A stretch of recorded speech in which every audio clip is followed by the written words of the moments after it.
Dia kecewa dengan kita, tapi dia bilang bahwa kita tidak profesional. Kita akan mulai untuk meneliti ciri-ciri akun penipu. Men, pakai dong otaknya. Di mana sih ada maling itu ngaku? Di mana sih ada maling itu nulis di akunnya? Saya ini penipu loh, kan nggak ada kan?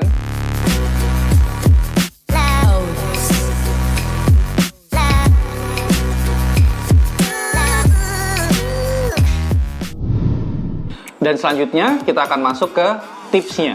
Jadi tips setelah kalian tertipu. Jadi bukan tips setelah sebelum kalian tertipu ya. Kan itu tadi sudah. Sekarang kita akan masuk ke tips setelah kalian tertipu. Yang pertama adalah ikhlas. Jadi ikhlas ini wajib kalian lakukan di awal, tapi bukan berarti tidak melakukan tindakan apapun. Karena gini, kalau kalian tidak ikhlas dulu, pasti tindak tanduk kalian itu nanti banyak sekali emosionalnya, terus kemudian banyak sekali kesalahannya. Jadi walaupun kalian tertipu nih, kalian bisa kena kesialan yang lebih besar lagi. Jadi menurut saya ikhlas dulu walaupun tidak bisa langsung. Saya tahu yang namanya manusia ketika dia tertipu, begitu juga saya, itu juga pasti untuk ikhlas tuh berat. Tapi intinya kita harus ingat, pertama adalah harus ikhlas. Setelah kalian berhasil ikhlas, baru yang kedua adalah laporkan nomor rekeningnya ke website cekrekening.id. Jadi di sana kalian bisa masukkan nomor rekeningnya dan kalian bisa melaporkan. Mungkin kalau ada bukti screenshot transfer kalian, itu sangat memperkuat. Jadi tidak mungkin si cekrekening.id ini sembarangan ngeblokir rekening, itu nggak mungkin. Jadi pasti dengan adanya laporan dengan bukti screenshot yang valid atau mungkin lebih dari satu orang, itu akan keluar warning nanti di web sana ketika ada orang pengen ngecek nih nomor rekening. Jadi kalian juga bisa ngecek nomor rekening siapapun, mungkin nomor rekening saya itu bisa kalian cek apakah masuk blacklist atau tidak, itu bisa kalian cek di sana. Setelah kalian laporkan di cekrekening.id, kalian bisa, nah ini, kalau kalian ingin, intinya gini, setelah kalian ikhlas dan kalian ingin tidak ada orang lagi yang tertipu, atau kalian ingin berbuat baik buat sesama kalian yang kurang pinter itu ya, saya nggak bilang bodoh ya, kurang pinter dan mungkin kurang beruntung, itu kalian bisa melakukan poin ketiga ini, yaitu adalah melaporkan kasus kalian itu ke kantor polisi. Jadi kalian kalau melaporkan kantor polisi itu harus bawa bukti-buktinya. Karena ini adalah model penipuan online, jadi akan masuk ke hukum ITE mungkin ya. Jujur saya belum pernah melaporkan model begini karena saya pernah ketipu juga, bukan ketipu ding. Kalau saya itu bukan ketipu, tapi saya waktu itu mau impor Artemia, tapi kemudian ketahan di bea cukai dan barang itu dikembalikan ke seller, tapi uang saya tidak dikembalikan. Jadi bukan tertipu dan saya ikhlas waktu itu. Jadi kalau kalian tertipu dan kemudian kalian ingin melaporkan supaya tidak ada orang lain yang terkena kasus yang sama dengan kalian bisa melaporkan kantor polisi dengan membawa bukti-buktinya ya. Setelah kalian melaporkan, nanti kalian akan dapat tuh surat laporan. Nah, surat laporan itu yang kalian bawa ke bank terkait. Bank terkait adalah bank si penipunya. Jadi kalau banknya BBB, kalian bisa ke sana, atau banknya mungkin Mandora, ya itu kalian tau lah, kalian bisa ke sana juga dan kalian bisa melaporkan dengan bukti surat dari kepolisian. Nah, itu akan menjadi bukti kuat untuk alasan bank ngeblokir dari rekening si penipu, walaupun biasanya rekeningnya pasti kosong. Jadi begitu kalian transfer berapapun nilainya, dia pasti akan langsung tarik uangnya. Jadi penipu sudah tahu bahwa rekeningnya bisa diblokir, tapi setidaknya kalian bisa menyulitkan dia untuk menipu dengan rekening yang sama. Itu saja tipsnya ketika kalian sudah tertipu, dan selanjutnya ya sudah, kan kalian sudah ikhlas di depan ya. Jadi ya serahkan saja pada Tuhan. Uang kalian sudah masuk ke penipu, ya doakan saja semoga berkah gitu. Nggak tahu sih bisa berkah atau enggak. Dan saya punya warningnya nih ya. Warningnya buat kalian yang belum pernah tertipu, atau buat kalian yang ingin tertipu. Oh nggak ada aja, yang pengen ketipu nggak ada ya. Jadi ini warningnya buat kalian yang tidak ingin tertipu. Yang pertama adalah hati-hati dengan akun yang memberi nama atau punya brand itu sama atau mirip dengan brand lain yang mungkin sudah besar atau tidak besar juga, banyak yang di-copy. Jadi contoh nih, kalau kalian tahu, saya sebut brand ini anggaplah sebagai nama Instagram ya. Jadi kan seperti saya nih, brand saya adalah Gapi Indonesia, otomatis nama Instagram saya juga Gapi Indonesia. Tapi kenapa kok saya ada angka satunya? Karena saya sudah di ban itu 2 kali. Pertama, nama akun saya Gapi Indonesia, kedua itu Ray Gapi Indonesia, dan yang ketiga adalah Gapi Indonesia 1. Dan kalau kalian ketemu nama yang mirip-mirip dengan nama brand saya, itu harus hati-hati. Kenapa? Karena orang yang bikin akun itu menyerupai akun lainnya, itu bisa dibilang Satu, dia tidak punya nama. Nama ini dalam artian dia tidak punya reputasi. Dua, dia ingin mengambil reputasi baik atau bisa dibilang itu memanfaatkan brand orang yang sudah bagus itu buat supaya ordernya di dia. Jadi ini bukan penipu ya. Jadi orang model begini adalah menurut saya orang yang kurang punya satu reputasi atau dua integritas. Jadi reputasi itu bisa jadi dia baru. Saya tidak melarang, saya tidak menyalahkan, jadi saya hanya cerita. Boleh kalian tipu nama saya, wahyu kalian tipu, wahyu kalian tipu, wahyu. Boleh kalian pakai nama yang mirip-mirip saya, mungkin Gupi Indonesia 2, Gupi Indonesia 3 gitu, boleh silakan, dan saya tidak akan mengkasuskan kalian juga. Bahkan gini, saya cerita jujur, ada orang yang komplain ke saya, dia cerita beli ikan kok tidak sesuai gambar, terus begitu saya minta buktinya, dia kirim bukti screenshot dari akun lain. Saya lupa waktu itu namanya apa, tapi mirip Gapi Indonesia namanya. Dan saya bilang dengan entengnya, maaf mas, itu bukan akun saya, dan mungkin mas belinya di sana, tapi kenapa komplainnya di saya? Terus dia bilang juga, iya sih saya bukan beli di sini, tapi saya lupa waktu itu kenapa dia WA si sellernya, apakah tidak ditanggapi, atau mungkin nggak mau diganti, atau mungkin memang nggak ada yang salah gitu loh. Basicnya adalah gini, kalau orang yang pakai nama itu mirip dengan nama brand yang sudah besar, mungkin dia tidak punya reputasi atau dia tidak ingin bertanggung jawab atas kesalahan yang mungkin dia perbuat nanti. Kesalahan itu bisa satu, orang kecewa dengan ikannya, tidak sesuai dengan gambar, atau orang mungkin komplain karena ikannya mati. Nah, kalau saya ini kan punya garansi, ketika kalian beli ikan dari saya, mati dengan alasan apapun, itu saya ganti. Jadi saya nggak pakai cangcingcong, nggak pakai babi bu. Buktinya ikannya mati dengan video unboxing ya, bahkan terbukti beberapa kali tidak perlu video unboxing, tapi dia sudah konsumen lama saya bilang mati berapa? 3, saya ganti langsung. Ya kayak gitu. Jadi itu biasanya ngeblank tuh kayak gitu. Jadi kalau kemudian orang yang pakai brand mirip dengan saya itu banyak banget, nanti bisa kalian cari di Instagram. Bahkan saya kenal nih, saya tahu nih, ada yang punya akun tuh banyak. Dan dia pakai nama mirip-mirip saya. Kalian bisa cari tuh, followernya udah gede, dan saya tahu dia pedagang gede. Omsetnya, kalau kalian mau tahu, saya tahu ini karena saya punya bukti otentiknya. Dia berucap di sebuah media, itu puluhan juta bro. Bahkan kalau nggak salah nih ya, jadi yang saya ingat adalah puluhan juta, tapi saya lupa pastinya. Kalau tidak saya, dia sebut 50 juta. Kalian bayangin ya, orang yang sudah punya omset 50 juta, itu masih pakai nama akun saya. Itu di mana integritasnya?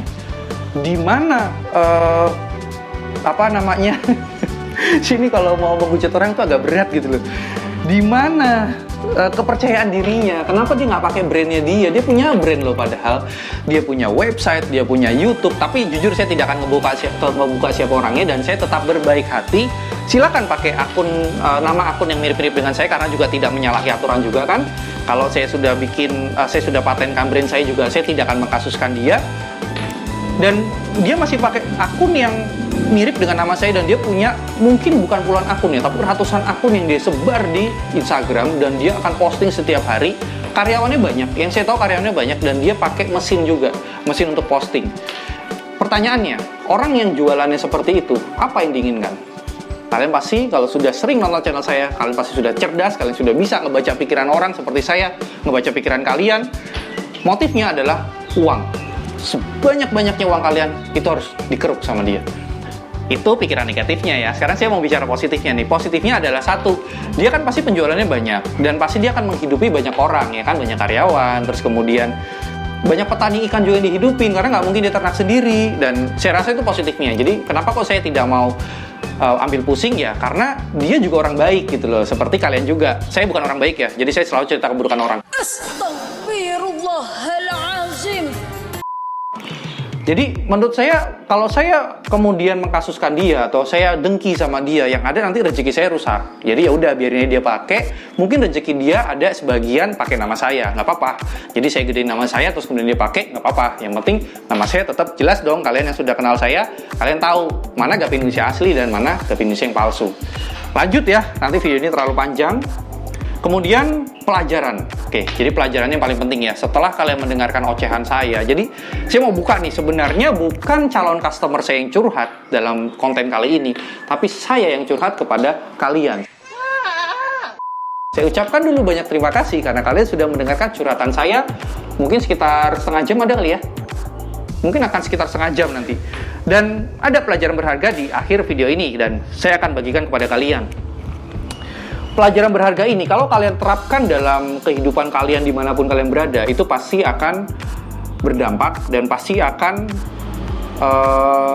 bekerja. Jadi saya akan bongkar sebuah sistem yang ada di alam semesta. Jadi ketika kalian melakukan ini, apapun yang kalian kerjakan, itu pasti akan berhasil. Apa itu pelajarannya?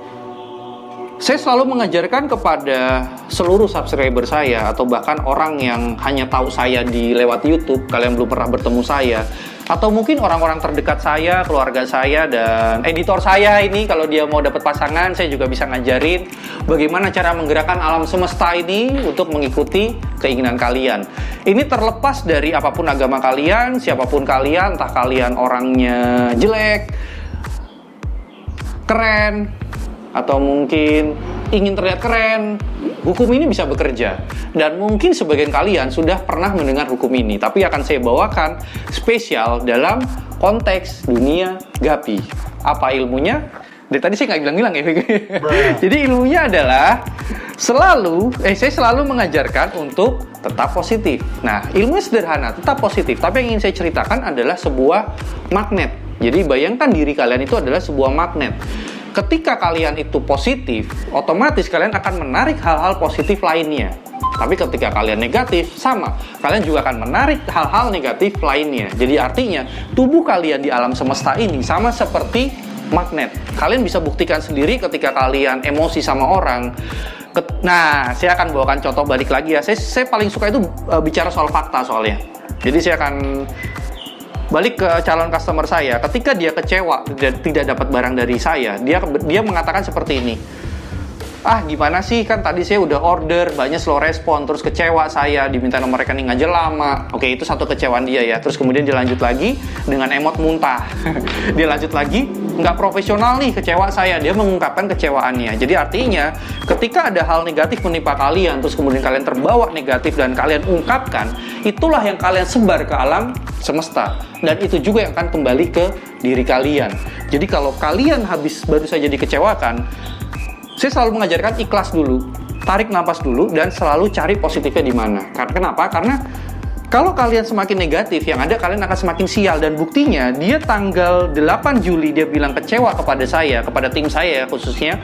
Dan tanggal 9-nya dia mengalami penipuan. Jadi artinya dia mentransfer senilai 150.000 yang seharusnya bisa beli gapi, bisa makan cendol sama mie ayam itu mungkin 10 porsi. Akhirnya nggak ada apapun yang dia dapat. Karena apa?